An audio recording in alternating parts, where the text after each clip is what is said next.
Hey, what's up guys? We're going to be solving for a common problem that folks have when you own a plastic boat. It can be a small plastic boat like this, Pelican Bass Raider, or even more commonly a kayak. And this has to do with how do you mount a transducer to the boat without putting holes in the boat. And also, if you don't have access to behind the panel that you're installing it on, how do you install a transducer? And we're going to solve for that today without boring any holes in the boat. Isn't that awesome? Clap, clap, clap, clap. Anyway, guys, the solution is this. I've been talking with my guys over at Railblazer and they sent me a couple solutions for this. We've got two mounts right here, two different profiles. I'm really looking to go with the smaller profile than the bigger one, but it's nice to have this as well, and I'll show you why in the video. And then we have this nice long arm. That should work out really well. This is the XL, so it should have the length we need for this boat. And one of the things I absolutely love about Railblazer is their system that they have with these connection ports. You can see that star port right there. That works with so many different accessories. So you can not only connect your transducer pole to this, but you can connect a cell phone holder or any of the many accessories they have. Could be a rod holder, you name it. I think they got it. So you can use it for a variety of applications, and that's awesome. So let's jump right in, guys. I want to make quick work of this and figure out which option is going to work best, find our mounting point, so on and so forth. Let's get into it, guys. First up, we'll get the transducer arm unboxed. We got our arm, and it does come with some instructions. We will take a quick look at this just to make sure we're not missing anything. All right, so we've got the arm out and we have one attachment for it. So next we'll go ahead and unpack the mount. I'm going to start with the small one because I think in the end I'm probably going to end up using this one, much smaller profile, and for the location that I want to install it on the boat, this will be the one that will fit that location. Hopefully. I'm going to test it out in a second. This big one here is definitely a great plan B, but I don't think this will fit the mounting spot I need, but I may use this someplace else on the boat. We'll put a pin in that for now and go ahead and get this out, and let's see. We've got our 3M backing. We've got some wipes, a little sandpaper if needed, and our backing right here. And this is what you want to see, guys. You want to make sure you have 3M backing for anything that you're relying on just sticking something, a peel and stick situation. If it's not 3M, buyer beware. It does have some instructions right in here. I will take a look at that just to make sure I'm not missing anything.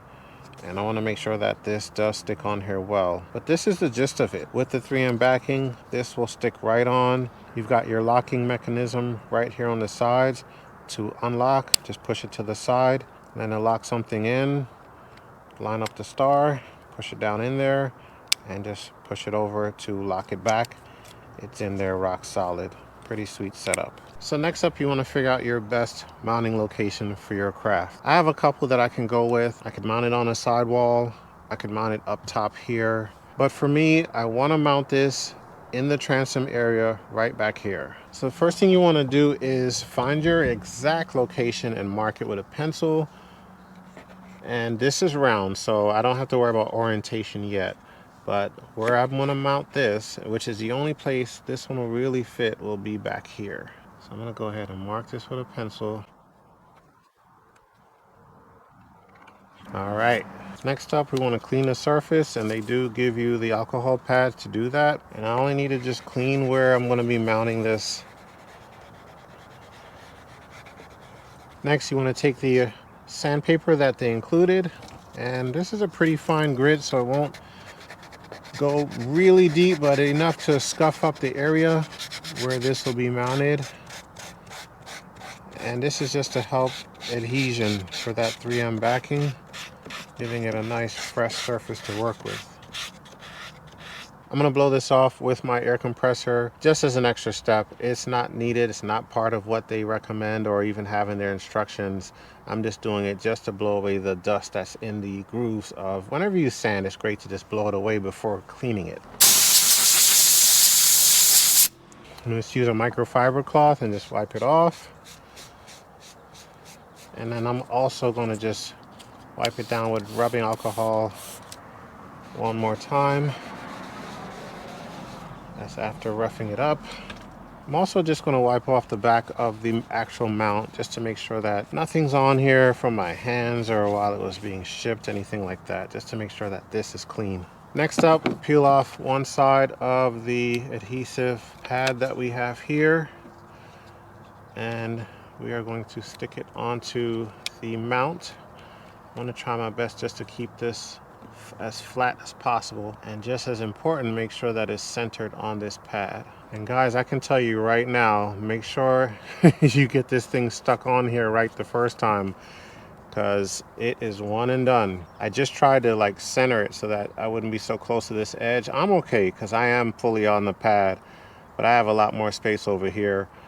And I just had one little piece stuck on there, and I tried to peel it back, and it is not trying to peel back. So yeah, we won't mess with that. Press it on there, start from the middle, work your way out. Do this for about a minute. Just make sure that it really bonds to it well. All right, next up, using a sharp pair of scissors, you want to cut the excess padding away. And they say to use scissors. This works better than trying to use a knife, and I can definitely see why, because you want to make sure that you do get the full contour of the mount. So get yourself your best pair of scissors. I'm using a precision scissor, has a very sharp edge to it. We've got it on there, we've got it trimmed up. We're going to heat the edges on a low heat for about 1 minute, just to ensure that in the end it sticks on great. So on a low heat, I can even put my hand there. I am just circling around the pad just hot enough so that it becomes malleable and will give me a good stick in the end. So be sure not to heat this side. Don't heat anything on that side. Make sure you're only getting the top side of the mount. Yeah, I can see where the edges can bend a little bit now. That's what you want. I'm going to turn this down a little bit. Now we're going to get this bad boy on here. It's a little bit hard to find my edge, and I don't want to peel this thing back. There we go. All right. And guys, this is where it becomes very important to line it up with your mark, because once it touches, it's not coming back off. You will not be able to reposition this. All right, I think I got it right there. All right, let's go in.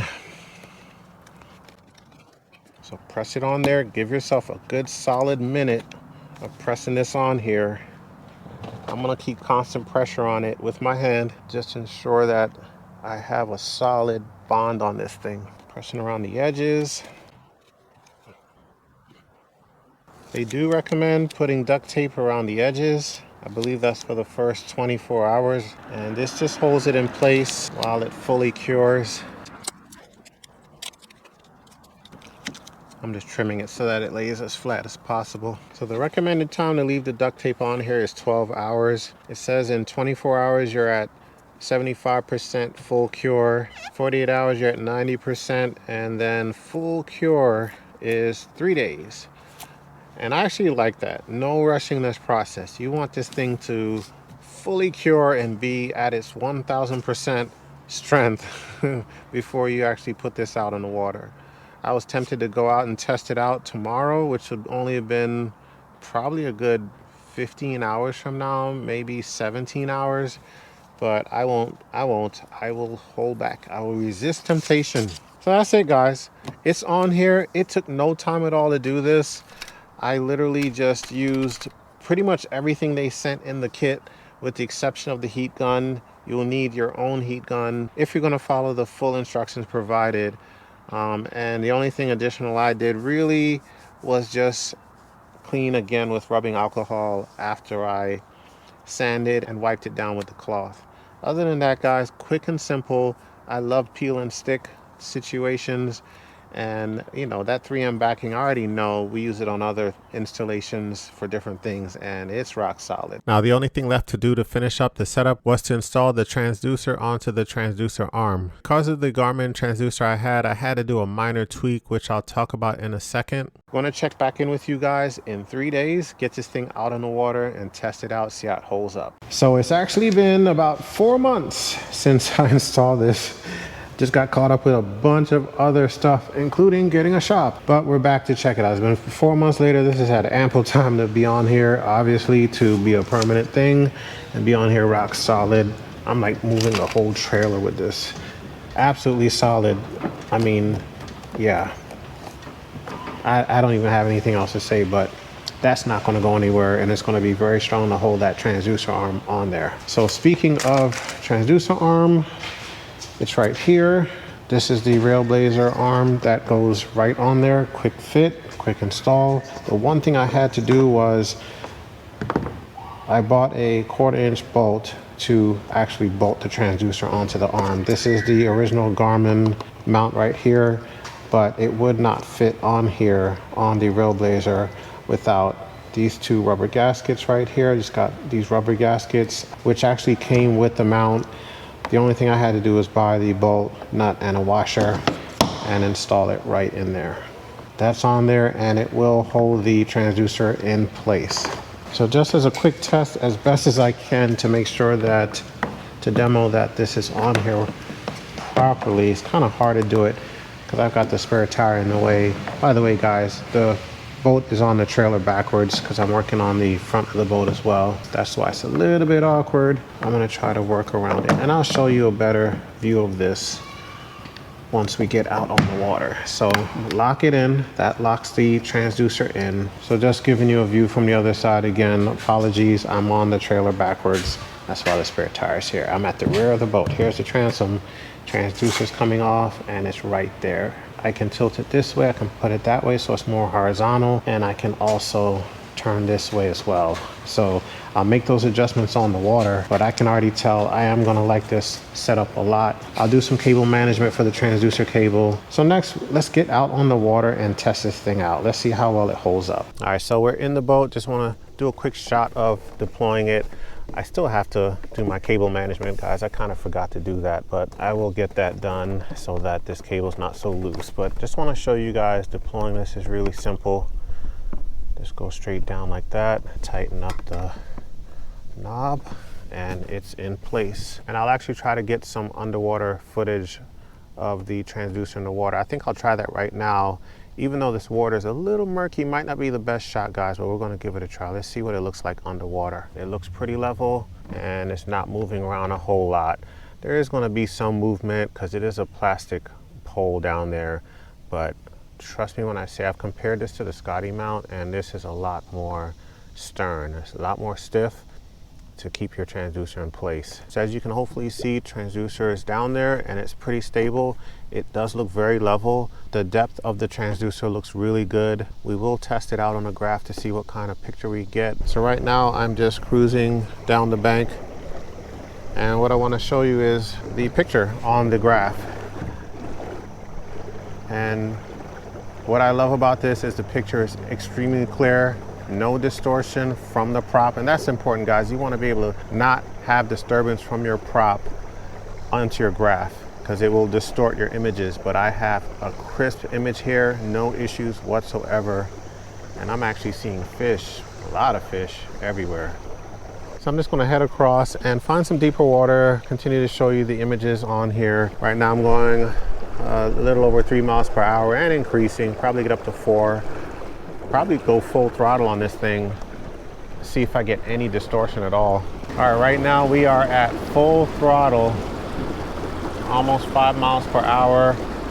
Probably can go a little faster if I wasn't leaning towards the front of the boat, but the point of this is to show you still no distortion. Absolutely clear picture. Still got some marks up there, got a couple of fish down bottom.